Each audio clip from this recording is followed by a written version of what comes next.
జై వాసవి. శ్రీ వాసవి గురించి అందమైన చిందనలు 17వ భాగము. బెనుగొండాల కుసుమాంబ తల్లికి రట్ట బిడ్డలు జననమైంది చూస్తిమి కదా.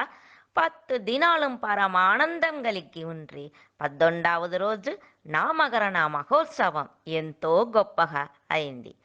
మో బిడ్డకు విరూపాక్షన్ అని పేరు పెడితే విరూపాక్షన్ అట్లా అంటే ఏమి అర్థం తెలుసునా? సాధారణముగా అందరికీ ఉండేది 2 కండ్లు దాని. అయితే మత్త వాళ్ళకి తెలియకుండా సూక్ష్మరూపాల ఒక బాల జ్ఞానకన్ ఉండేవాడు అట్లా అనేసి అర్థందా విరూపాక్షన్ అట్లా అనే నామానికి అర్థము. ఇచ్ఛాశక్తి, జ్ఞానశక్తి, క్రియాశక్తి అనే 3 కండ్లు ఉన్నవాడు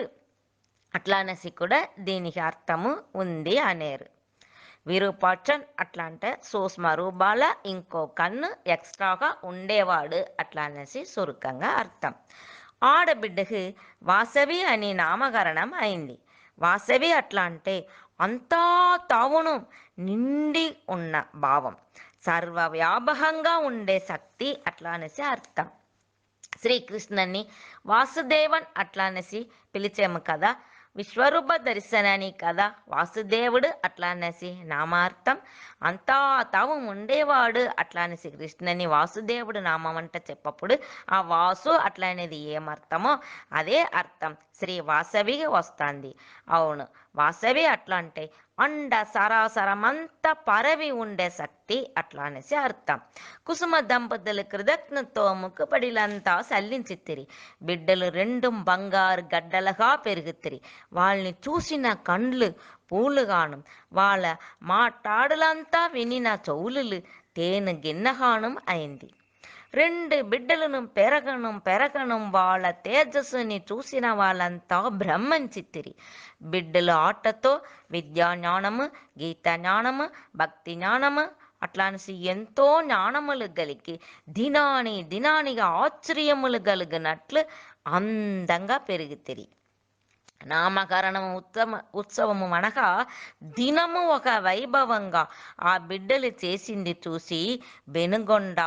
బెను ఆనందంగా అయ్యేను. బెను ఆనందపట్నంగా అయ్యేను. భూలోక స్వర్గంగా అయ్యేను. ఊరంతా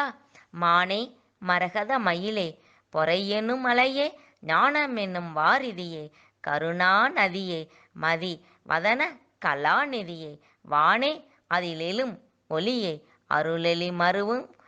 மணியே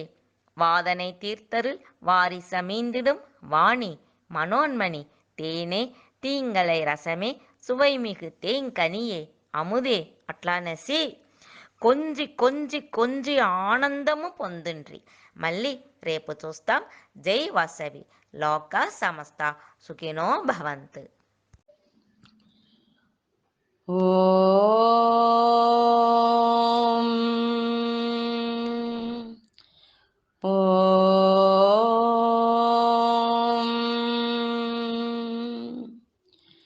ఓం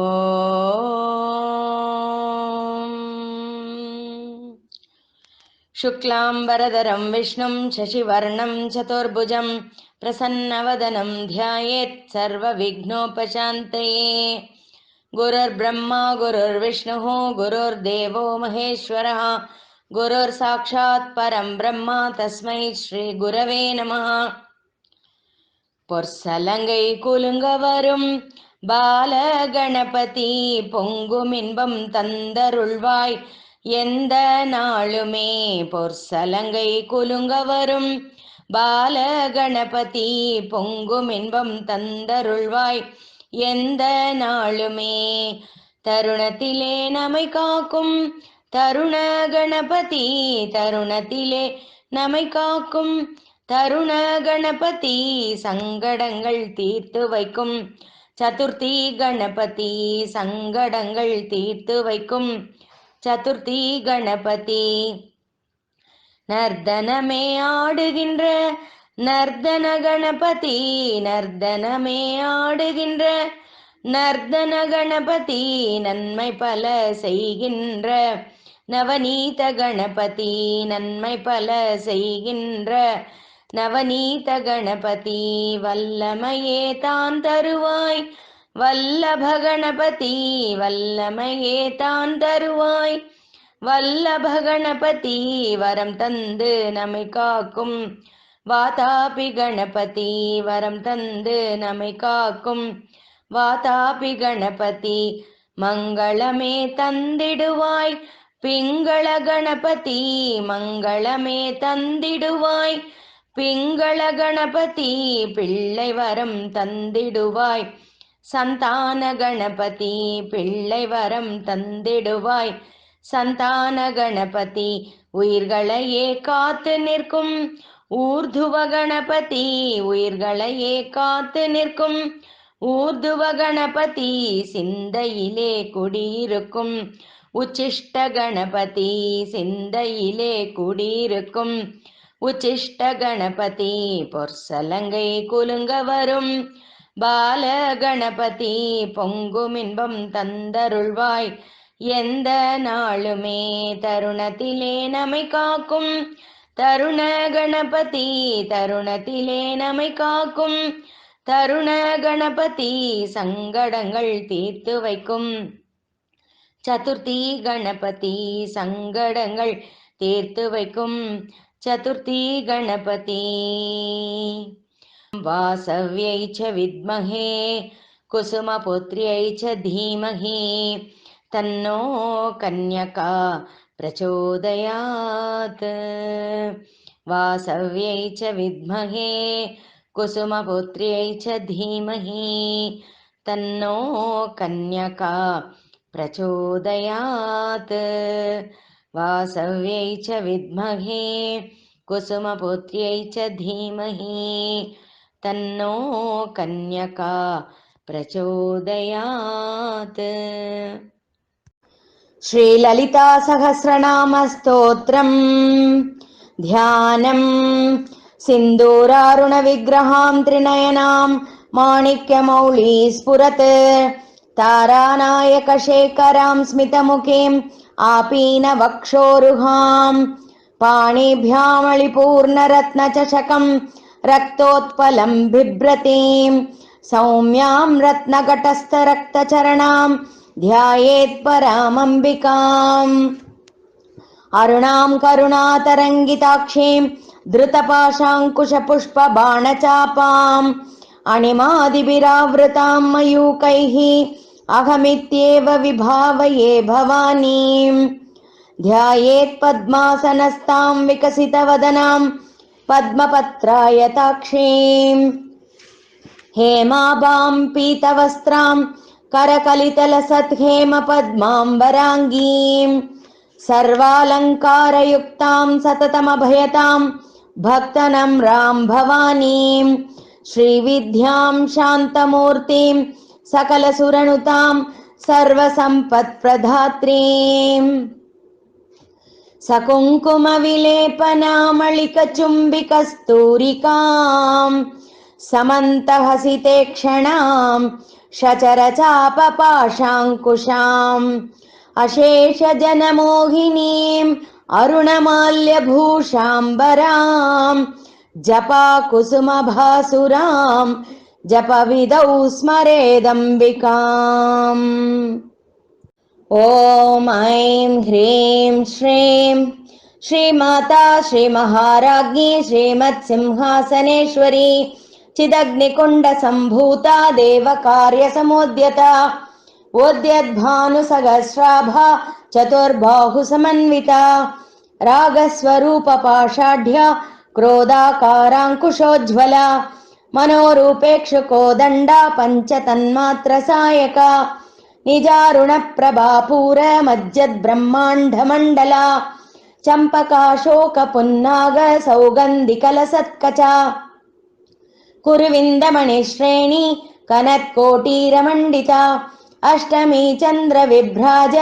दळिकस्थलशोभिता मुखचन्द्रकलङ्काभ मृगनाभिविशेषका वदनस्मरमाङ्गल्य गृहतोरणचिल्लिका वक्त्रलक्ष्मीपरिवाह चलन्मीनाभलोचना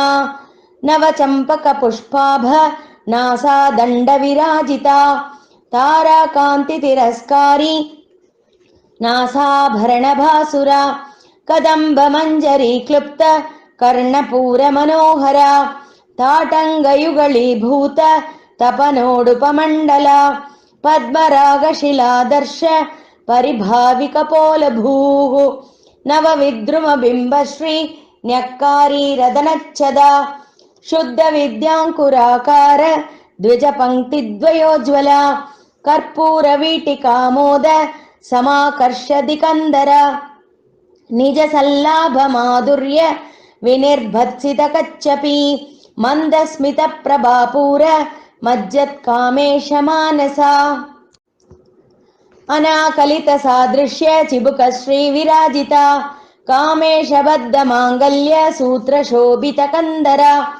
कनकाङ्गदकेयूर कमनीयभुजान्विता रत्नग्रैवेयचिन्ताकलोलमुक्ता फलान्विता कामेश्वरप्रेमरत्नमणिप्रतिपणस्थनी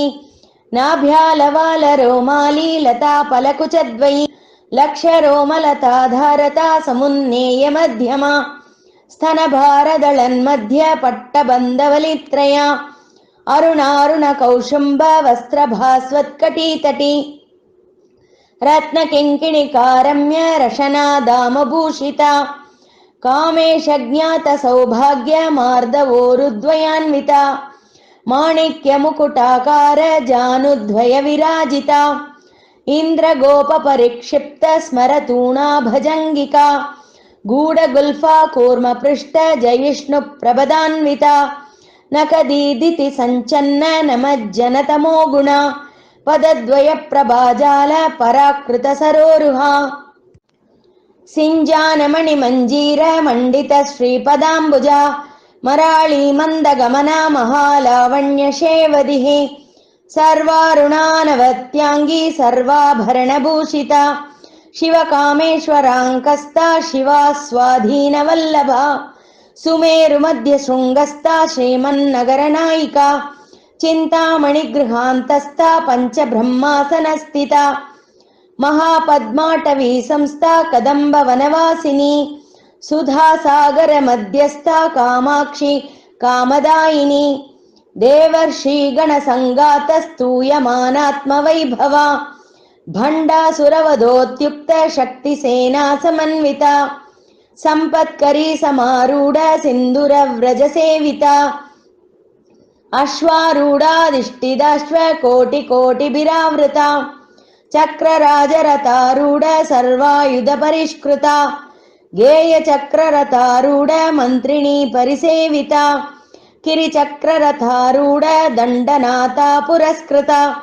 ज्वालामालिनिकाक्षिप्त वह्निप्राकारमध्यगा भण्डसैन्यवधोत्युक्त शक्तिविक्रमहर्षिता नित्या पराक्रमाटोपनिरीक्षणसमुत्सुका भण्डपुत्रवधोत्युक्त बाला विक्रमनन्दिता मन्त्रिण्यम्बा विरचित विषङ्गवदतोषिता विशुग्रप्राणहरण वाराही वीर्यनन्दिता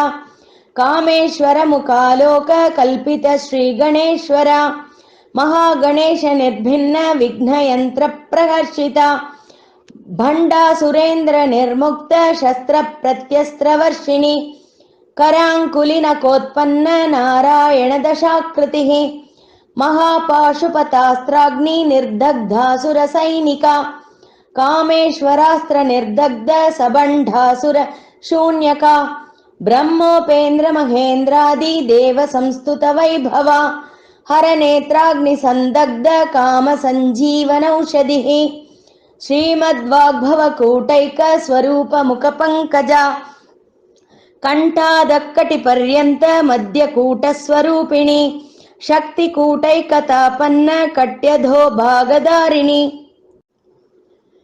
मूलमन्त्रात्मिका मूलकूटत्रय कळेबरा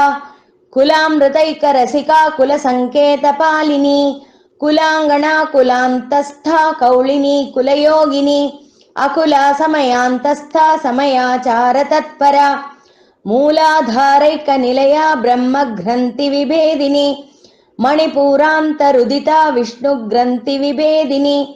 आज्ञाचक्रान्तरालस्था रुद्रग्रंथि विभेदिनी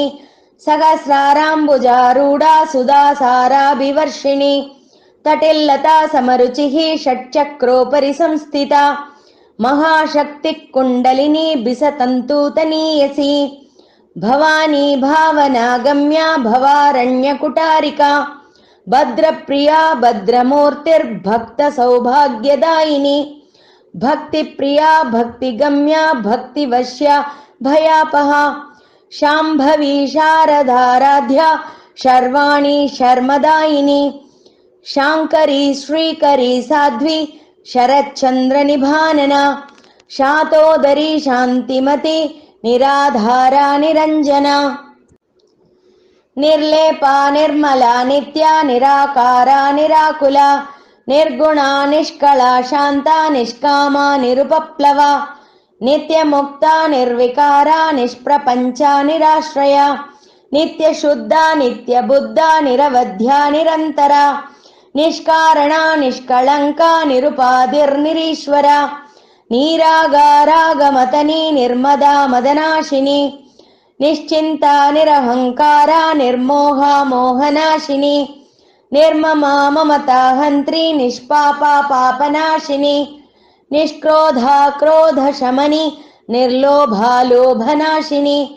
निस्संशया संशयज्ञी निर्भवा भवनाशिनी निर्विकल्पा निराबाधा निर्भेदा भेदनाशिनी निर्नाशा मृत्युमतनी निष्क्रिया निष्परिग्रहा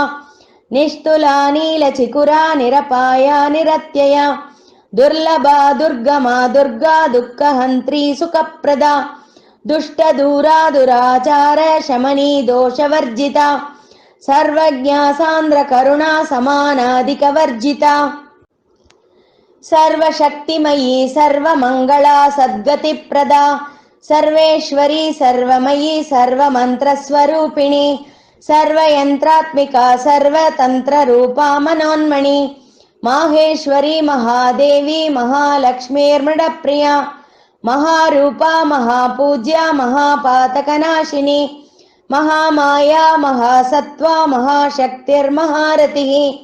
महाभोगा महेश्वर्या महावीर्या महाबला महाबुद्धिर्महासिद्धिर्महायोगेश्वरेश्वरी महातन्त्रा महामन्त्रा महायन्त्रा महासना महायागक्रमाराध्या महाभैरवपूजिता महेश्वर महाकल्प महाताण्डवसाक्षिणी महाकामेश महिषी महात्रिपुरसुन्दरी चतुष्षष्ट्युपचाराढ्या चतुष्षष्टिकलामयी महाचतुष्षष्टिकोटियोगिनी गणसेविता मनुविद्या चन्द्रविद्या चन्द्रमण्डलमध्यगा चारुरूपा चारुहासा चारुचन्द्रकलाधरा चराचर जगन्नाथा चक्रराजनिकेतना पार्वती पद्मनयना पद्मरागसमप्रभा पञ्चप्रेतासनासीना पञ्चब्रह्मस्वरूपिणी चिन्मयी परमानन्दा विज्ञानगणरूपिणी ध्यानध्यातृध्येयरूपा धर्मा धर्मविवर्जिता विश्वरूपा जागरिणी स्वपन्ती तैजसात्मिका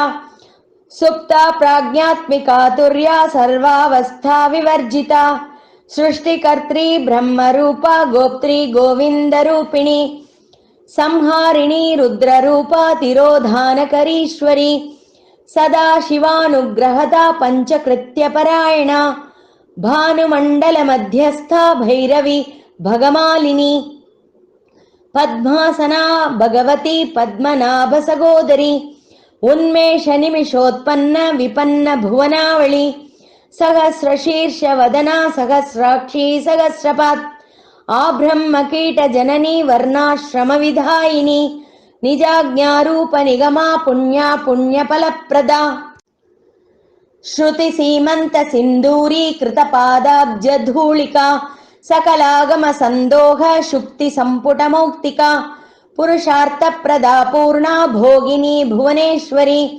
अम्बिकानादिनिधना हरिब्रह्मेन्द्रसेविता नारायणी नादरूपा नामरूपविवर्जिता ह्रीङ्कारी ह्रीमती हृद्या हेयोपादेयवर्जिता राजराजार्चिता राज्ञी रम्या राजीवलोचना రంజనీ రమణీరస్యా రణకింకిణిమేఖలా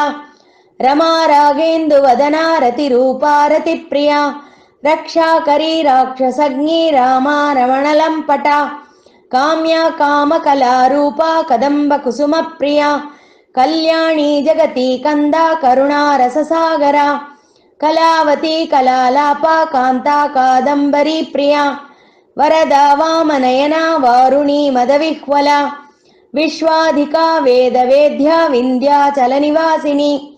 विधात्री वेद जननी विष्णुमाया विलासिनी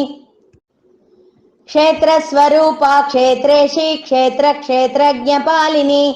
क्षय वृद्धि विनिर्मुक्ता क्षेत्रपाल समर्चिता विजया विमला वन्ध्या वन्दारु जनवत्सला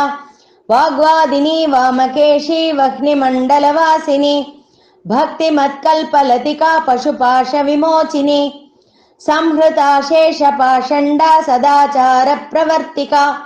तापत्रयाग्निसन्तप्त समाह्लादन चन्द्रिका तरुणी तापसाराध्या तनुमध्या तमोपहा चितिस्तत्पदलक्ष्यार्ता चिदेकरसरूपिणी स्वात्मानन्दलवीभूत ब्रह्माध्यानन्दसन्ततिः परा प्रत्यक्षितिरूपा पश्यन्ती परदेवता मध्यमा वैकरी रूपा भक्तमानसहंसिका कामेश्वर प्राणनाडी कृतज्ञा कामपूजिता शृंगाररस संपूर्णा जया जालंधर स्थिता ओड्याणपीठ निलया बिंदुमण्डलवासिनी रहो यागक्रमाराध्या रहस्तर्पणतर्पिता सद्य प्रसादिनी विश्वसाक्षिणी साक्षिवर्जिता षडंगदेवता युक्ता षड्गुण्य परिपूरिता नित्यक्लिन्ना निरुपमा निर्वाण सुखदायिनी नित्या षोडशिका रूपा श्रीकंठार्ध शरीरिणी प्रभावती प्रभारूपा प्रसिद्धा परमेश्वरी मूल प्रकृतिरव्यक्ता व्यक्ता व्यक्तस्वरूपिणी व्यापिनी विविधाकारा विद्या विद्यास्वरूपिणी महाकामेश नयन कुमुदाह्लाद कौमुदी भक्तहार्दतमो भेद भानुमत् भानुसन्ततिः शिवधूती शिवाराध्या शिवमूर्ति शिवङ्करी शिवप्रिया शिवपरा शिष्टेष्टा शिष्टपूजिता अप्रमेया स्वप्रकाशा मनोवाचा मगोचरा चिच्चक्तिच्चेतना रूपा जडशक्तिर्जडात्मिका गायत्री व्याहृतिः सन्ध्या द्विजबृन्दनिषेविता तत्त्वासना तत्त्वमयी पञ्चकोशान्तरस्थिता निस्सीम महिमा नित्य यौवना मदशालिनी मदगूर्णितरक्ताक्षी मदपाटलकण्ठभूः चन्दनद्रवदिग्धाङ्गी चाम्पेय कुसुमप्रिया कुशला कोमलाकारा कुरुकुल्ला कुलेश्वरी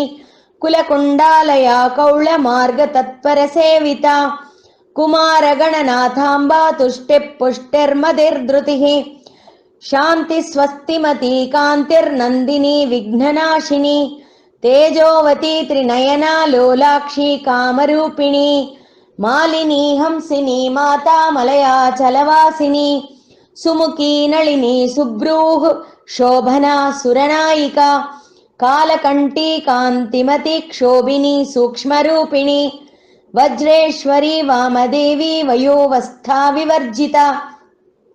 सिद्धेश्वरी सिद्धविद्या सिद्धमाता यशस्विनी विशुद्धिचक्रनिलया रक्तवर्णा त्रिलोचना कट्वाङ्गादिप्रहरणा वदनैकसमन्विता पायसान्नप्रिया त्वक्स्था पशुलोकभयङ्करी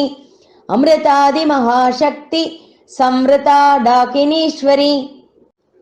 अनाहताब्जनिलया श्यामाभा वदनद्वया दंष्ट्रोज्ज्वलाक्षमालादिधरा रुधिरसंस्थिता कालरात्र्यादिशक्त्यौग वृता स्निग्धौदनप्रिया महावीरेन्द्रवरदा राकिण्यम्बा स्वरूपिणी मणिपूराब्जनिलया वदनत्रयसंयुता वज्रादिकायुधोपेता डामर्यादिभिरावृता रक्तवर्णा मांसनिष्ठा गुडान्न प्रीतमानसा समस्तभक्तसुखदा लाकिण्यम्बास्वरूपिणी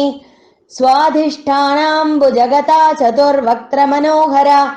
शूलाद्यायुधसम्पन्ना पीतवर्णातिगर्विता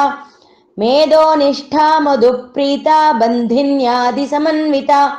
दध्यन्नासक्तहृदया काकिनी रूपधारिणी मूलाधाराम्बुजारूढा पञ्चवक्त्रास्ति संस्थिता अंकुशादिप्रहरणा वरदादिनिषेविता मुद्गौदनासक्तचित्ता शाकिन्यम्बा स्वरूपिणी आज्ञाचक्राब्जनिलया शुक्लवर्णा षडानना मज्जा संस्था हंसवती मुख्यशक्तिसमन्विता हरिद्रा नैकरसिका हाकिनी रूपधारिणी सहस्रदलपद्मस्था सर्ववर्णोपशोभिता सर्वायुधधरा शुक्लसंस्थिता सर्वतोमुखी सर्वौदनप्रीतचित्ता याकिन्यम्बा स्वरूपिणी स्वाहा स्वधामतिर्मेधा श्रुतिस्मृतिरनुत्तमा पुण्यकीर्ति पुण्यलभ्या पुण्यश्रवणकीर्तना पुलोमजार्चिता बन्धमोचनी बर्बरालका विमर्शरूपिणी विद्या वियदादिजगत्प्रसूः सर्वव्याधिप्रशमनी सर्वमृत्युनिवारिणी अग्रगण्या चिन्त्यरूपा कलिकल्मषनाशिनी कात्यायनी कालहन्त्री कमलाक्षनिषेविता ताम्बूलपूरितमुखी दाडिमी कुसुमप्रभा मृगाक्षी मोहिनी मुख्या मृडाणी मित्ररूपिणी नित्यतृप्ता भक्तनिधिर्नियन्त्री निखिलेश्वरी मैत्र्यादिवासना लभ्या महाप्रलयसाक्षिणी पराशक्ति परानिष्ठा प्रज्ञानगणरूपिणी माद्विपानालसामत्ता मातृका वर्णरूपिणी महाकैलाशनिलया मृणाल मृदुदोर्लता महनीया दयामूर्तिर्महासाम्राज्यशालिनी आत्मविद्या महाविद्या श्रीविद्या कामसेविता श्रीषोडशाक्षरी विद्या त्रिकूटा कामकोटिका कटाक्षकिङ्करीभूत कमला कोटिसेविता शिरस्थिता चन्द्रनिभा बालस्तेन्द्रधनुप्रभा हृदयस्थारविप्रख्या त्रिकोणान्तरदीपिका दाक्षायणी दैत्यहन्त्री दक्षयज्ञविनाशिनी दरान्दोलितदीर्घाक्षी दरहासोज्ज्वलन्मुखी गुरुमूर्तिर्गुणनिधिर्गोमाता गुहजन्मभूः देवेशी दण्डनीतिस्था दहराकाशरूपिणी प्रतिपन्मुख्यराकान्त तिथिमण्डलपूजिता कलात्मिका कलानाथा काव्यालापविनोदिनी सचामररमावाणी सव्यदक्षिणसेविता आदिशक्तिरमेयात्मा परमा पावनाकृतिः अनेककोटिब्रह्माण्डजननी दिव्यविग्रह क्लीङ्कारी केवला गुह्या कैवल्यपददायिनी त्रिपुरा त्रिजगद्वन्द्या त्रिमूर्तिस्त्रिदशेश्वरी त्र्यक्षरी दिव्यगन्धाढ्या सिन्दूरतिलकाञ्चिता उमा शैलेन्द्रतनया गौरी गन्धर्वसेविता विश्वगर्भा स्वर्णगर्भा वरदा वागदीश्वरी ध्यानगम्या परिच्छेद्या ज्ञानदा ज्ञानविग्रहा सर्ववेदान्तसंवेद्या सत्यानन्दस्वरूपिणी लोपामुद्रार्चिता लीला क्लृप्ता ब्रह्माण्डमण्डला अदृश्यादृश्यरहिता विज्ञात्री वेद्यवर्जिता योगिनी योगदा योग्या योगानन्दा युगन्धरा इच्छाशक्ति ज्ञानशक्ति क्रियाशक्ति स्वरूपिणी सर्वाधारा सुप्रतिष्ठा सदसत् रूपधारिणी अष्टमूर्तिरजा जैत्री लोकयात्रा विधायिनी एकाकिनी भूमरूपा निर्द्वैता द्वैतवर्जिता अन्नदा वसुधा वृद्धा ब्रह्मात्मैक्यस्वरूपिणी बृहती ब्राह्मणी ब्राह्मी ब्रह्मानन्दा बलिप्रिया भाषारूपा बृहत्सेना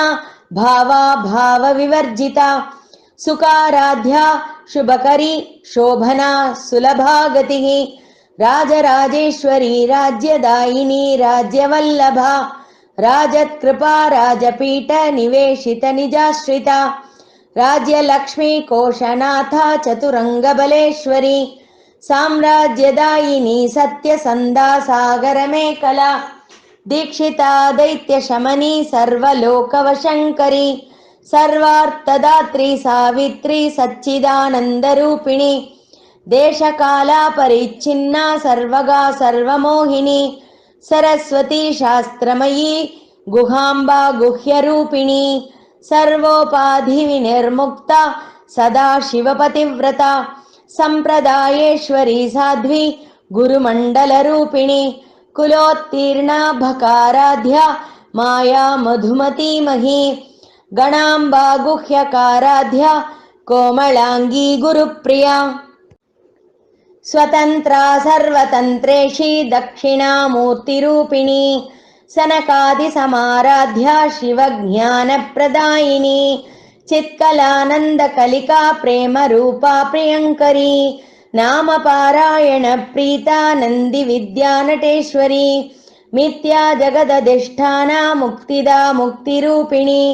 लास्यप्रिया लयकरी लज्जारम्भादिवन्दिता भवदावसुधा वृष्टिः पापारण्यदवानला दौर्भाग्यतूलवातूला जराध्वान्तरविप्रभा भाग्याब्धिचन्द्रिका भक्तचित्तकेकी घना घना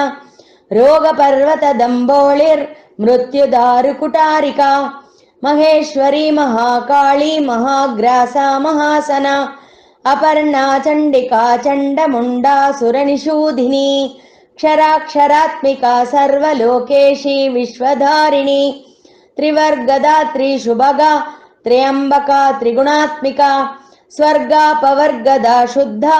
जपा पुष्पनिभा कृतिः ओजोवती द्युतिधरा यज्ञरूपा प्रियव्रता दुराराध्या दुरादर्शा पाटली कुसुमप्रिया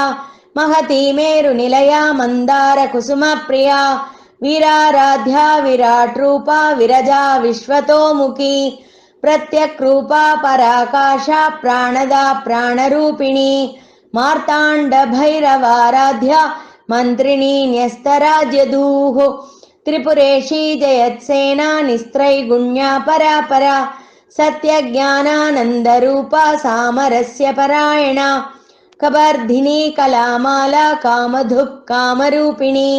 कलानिधिः काव्यकला रसज्ञा रससेवधिः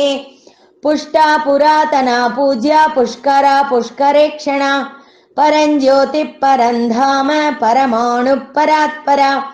पाशहस्ता पाशहन्त्री परमन्त्रविभेदिनी मूर्ता मूर्ता नित्यतृप्ता मुनिमानसहंसिका सत्यव्रता सत्यरूपा सर्वान्तर्यामिनी सती ब्रह्माणी ब्रह्मजननी बहुरूपा बुधार्चिता प्रसवित्री प्रचण्डाज्ञा प्रतिष्ठा प्रकटाकृतिः प्राणेश्वरी प्राणदात्री पञ्चाशत्पीठरूपिणी विशृङ्खला विविक्तस्था वीरमाता वियत्प्रसूः मुकुन्दा मुक्तिनिलया मूलविग्रहरूपिणी भावज्ञा भवरोगज्ञी भवचक्रप्रवर्तिनी छन्दस्सारा शास्त्रसारा मन्त्रसारा तलोदरी उदारकीर्तिरुद्धाम वैभवा वर्णरूपिणी जन्म मृत्युजरा तप्त जनविश्रान्तिदायिनी सर्वोपनिषदुत्कृष्टा शान्त्यतीता कलात्मिका गम्भीरा गगनान्तस्था गर्विता गानलोलुपा कल्पनारहिता काष्ठा कान्ता कान्तार्धविग्रहा कार्यकारणनिर्मुक्ता कामकेळीतरङ्गिता कनत्कनकताटङ्गा लीला विग्रहरूपिणी अजाक्षयविनिर्मुक्ता मुग्धा क्षिप्रप्रसादिनी अन्तर्मुखसमाराध्या बहिर्मुखसुदुर्लभा त्रयी त्रिवर्गनिलया त्रिस्ता त्रिपुरमालिनी निरामया निरालम्बा स्वात्मा रामा सुधाश्रुतिः संसारपङ्कनिर्मग्न समुद्धरणपण्डिता यज्ञप्रिया यज्ञकर्त्री यजमानस्वरूपिणी धर्माधाराधनाध्यक्षा धनधान्यविवर्धिनी विप्रप्रिया विप्ररूपा विश्वभ्रमणकारिणी विश्वग्रासा विद्रुमाभा वैष्णवी विष्णुरूपिणी अयोनिर्योनिनिलया कूटस्था कुलरूपिणी वीरगोष्ठिप्रिया वीरा नैष्कर्म्यानादरूपिणी विज्ञानकलना कल्या विदग्धा बैन्दवासना तत्त्वाधिका तत्त्वमयी तत्त्वमर्थस्वरूपिणी सामगानप्रिया सौम्या सदा शिवकुटुम्बिनी सव्याभसव्यमार्गस्था सर्वापत्विनिवारिणी स्वस्था स्वभावमधुरा धीरा धीरसमर्चिता चैतन्यार्घ्यसमाराध्या चैतन्यकुसुमप्रिया सदोदिता सदा तुष्टा तरुणादित्यपाटला दक्षिणा दक्षिणाराध्या दरस्मेरमुखाम्बुजा कौलिनी केवलानर्घ्य कैवल्यपददायिनी स्तोत्रप्रिया स्तुतिमती श्रुतिसंस्तुतवैभवा मनस्विनी मानवती महेशी मङ्गलाकृतिः विश्वमाता जगद्धात्री विशालाक्षी विरागिणी प्रगल्भा परमोदारा परामोदा मनोमयी व्योमकेशी विमानस्था वज्रिणी वामकेश्वरी पञ्चयज्ञप्रिया पञ्चप्रेतमञ्चाधिशायिनी पञ्चमी पञ्चभूतेशी पञ्चशङ्ख्योपचारिणी शाश्वती शाश्वतैश्वर्या शर्मदा शम्भुमोहिनी धराधरसुता धन्या धर्मिणी धर्मवर्धिनी लोकातीता गुणातीता सर्वातीता क्षमात्मिका बन्धूककुसुमप्रख्या बाला लीला विनोदिनी सुमङ्गली सुखकरी सुवेशाढ्या सुवासिनी सुवासिन्यर्चनप्रीता शोभना शुद्धमानसा बिन्दुतर्पणसन्तुष्टा पूर्वजा त्रिपुराम्बिका दशमुद्रा समाराध्या त्रिपुरा श्रीवशङ्करी ज्ञानमुद्रा ज्ञानगम्या ज्ञानज्ञेयस्वरूपिणी योनिमुद्रा त्रिकण्डेशी त्रिगुणाम्बा त्रिकोणगा अनघाद्भुतचारित्रा वाञ्छितार्थप्रदायिनी अभ्यासातिशयज्ञाता षडध्वातीतरूपिणी अव्याजकरुणामूर्तिरज्ञानध्वान्तदीपिका आबालगोपविदिता सर्वानुल्लङ्घ्य शासना श्रीचक्रराजनिलया श्रीमत्त्रिपुरसुन्दरी श्रीशिवा शिवशक्त्यैकरूपिणी ललिताम्बिका एवं श्रीललितादेव्या नाम्नां साहस्रकं जगुः इत्येवं नाम साहस्रं कथितं ते घटोद्भव रहस्यानां रहस्यं च ललिता प्रीतिदायकम् अनेन सदृशं स्तोत्रं न भूतं न भविष्यति सर्वरोगप्रशमनं सर्वसम्पत्प्रवर्धनं सर्वापमृत्युशमनं कालमृत्युनिवारणं सर्वज्वरार्दिशमनं दीर्घायुष्यप्रदायकं पुत्रप्रथमपुत्राणां पुरुषार्थप्रदायकम् इदं विशेषात् श्रीदेव्या स्तोत्रं प्रीतिविदायकम्। ॐ पूर्णमथ पूर्णमिदं पूर्णात् पूर्णमुदच्यते पूर्णस्य पूर्णमादाय पूर्णमेवावशिष्यते ॐ शान्ति शान्ति शान्तिः हरिः ॐ श्रीगुरुभ्यो नमः हरिः ॐ लोकाः समस्ता सुखिनो भवन्तु लोकाः समस्ता सुखिनो भवन्तु लोकाः समस्ता सुखिनो भवन्तु। ஆனி மாதம் 17ஆம் நாள் ஆடி மாச சிறப்பின் 6ஆம் பதிவு. ஆடி அமாவாசை முதல் நமது பண்டிகைகள் துவங்குகின்றன. அமாவாசையிலிருந்து 4ஆம் நாள் நாக சதுர்த்தி. நாக சதுர்த்தி அன்று அரசமரம் வேப்பமரம் இவற்றுடன் விநாயகர் நாகர்கள் உள்ள இடத்தில் சென்று நாம் கௌரியை அமைத்து பூஜை செய்வது வழக்கம். பூஜையின் முடிவில் புட்ட பங்காரு என்று சொல்லப்படும் புற்று மண் சிறிதை எடுத்து வந்து மறுநாள் கருட பஞ்சமி நோன்பின் போது உடன் வைத்து வழிபடுவதும் வழக்கம். அன்றைய தினம் முக்கியமாக இந்த 9 நாகங்களான அனந்தன், வாசுகி, கிஷகாலன், அப்ஜன், மகரி அப்ஜன், கங்குபாலன், கார்கோடகன், குளிஜன், பத்மன் என்ற 9 பேரையும் பெயர்களைச் சொல்லி புற்றிற்கு பால் ஊற்றி வணங்குவதால் நாகதோஷங்கள் இருப்பின் அவை நீங்கும். திருமணத்தடை, புத்திரப்பேறு தடை இவைகளும் நீங்கும். சர்ப்பராஜாய வித்மஹே நாகராஜாய தீமஹி தன்னோனந்த பிரச்சோதயாத் என்ற நாக காயத்ரியை கூறி வழிபடலாம். கஷ்யபருக்கும் கத்ருவிற்கும் தோன்றியவர்கள் நாகர்கள். தாய் சொல்லை கேளாததால் நெருப்பில் வீழ்ந்து இறந்து போகும்படி தாயே சபித்தாள். அந்த சாபத்தால் பல சர்ப்பங்கள் நெருப்பில் வீழ்ந்து மாண்டு போயின. அஸ்திக முனிவர் ஜனமேஜயனின் சர்ப்பயாகத்தை நிறுத்தி